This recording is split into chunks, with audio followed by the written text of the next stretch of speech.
Greetings. Welcome back to another video. Yes, my sports to the bone family. Big up on yourself. Alright, so you know how we do it over here on Sports to the Bone when the West Indies 4-day regional championship is ongoing. At the end of each day's play, I like to come on and give you guys a general recap of the games. Just give you some information as it relates to how the players would have performed. So, you know, we have Windward Island Volcanoes going up against Trinidad and Tobago Red Force. We have Barbados Pride going up against the Guyana Harpy Eagles. And the Leeward Island Hurricanes going up against the Jamaica Scorpions.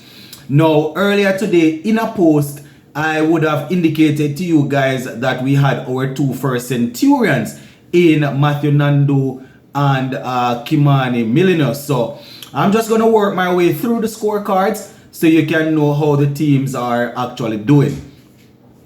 First up, we have the Trinidad and Tobago Red Force and the Windward Island Volcanoes. And we're talking about the end of day 3 in this game. And Trinidad at the end of day 3, the Windward Island, they lead Trinidad and Tobago by 325 runs.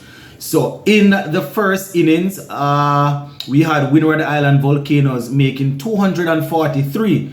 And Trinidad and Tobago Red Force, they went in and they scored 315. And in the second innings, the Windward Island Volcanoes 397 for 3. 397 for 3. So we're talking about a lead of 325. And, you know, probably just a day or so to go. So let me just go through and give you the scorecard for the second innings.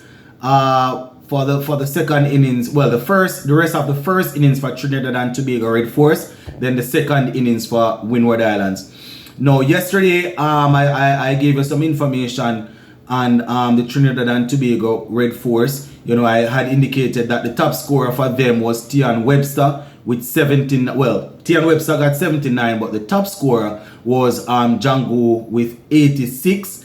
Terence Hines got 52. So those were the main run scorers in that 315 for the Trinidad and Tobago Red Force. Now, for the Windward Island Volcanoes, batting a second time, Melius getting 192, falling short of a double century. Yes, my viewers and subscribers, 192 of 269 deliveries. So good for on him. Hodge, he got 80 of 195 deliveries. Alec Arthanes getting 49. Well, he's 49 not out. And Snell Ambrose getting 42. So the Windward Island Volcanoes really putting the Trinidad and Tobago Red Force players on the back foot.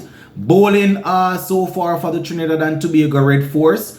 Kyrie Pierre, he has so far taken 1 wicket. And Brian Charles, he has so far taken 2 wickets. And that is how it is looking in that game there. So Trinidad and Tobago Red Force, they are up against it in that one.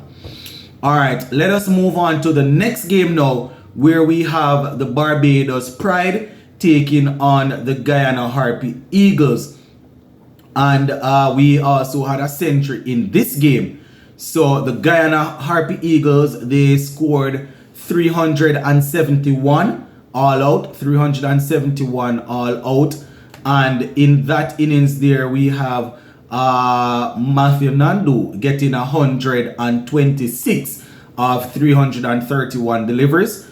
We have Kevin Sinclair getting 43 and Versamy Permaw getting 37.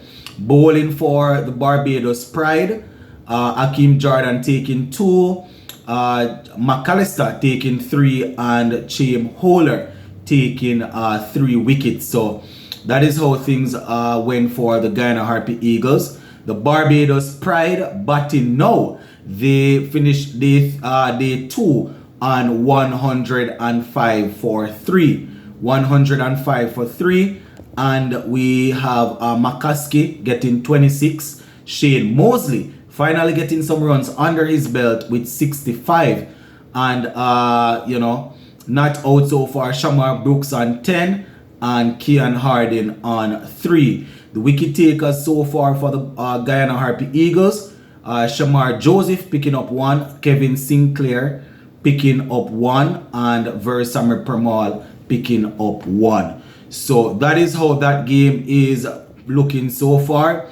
And now time for my team, the Jamaica Scorpions. So, you know, the Leeward Island, the Leeward Island Hurricanes, they made 260, you know, fighting back after how they started poorly. 260, and scoring for them, Haji got 37. Jamar Hamilton, the captain, was able to get 40, and well, he didn't top score, he got 40. Jeremiah Louis, he had 78 not out, so he was the top scorer, Jeremiah Louis there. And bowling for the Jamaica Scorpions, it was Pacer Marquino Minley getting 3 for 28. Garden Bryan, he picked up 2, while Abjay Mansingh got 3 for 47.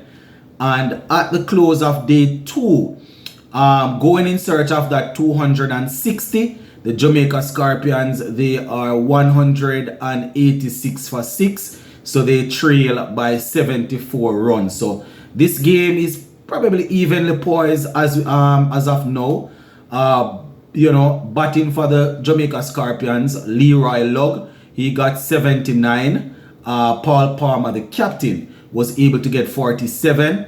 And Mansingh is not out on 34, alongside Garden Bryan, who is also there on 0. So the Jamaica Scorpions still need 74 runs, and you know, the Leeward Islands team need to take another 4 wickets. So that is how things are looking, my viewers and subscribers, in those games there. Just wanted to give you a quick roundup. So all games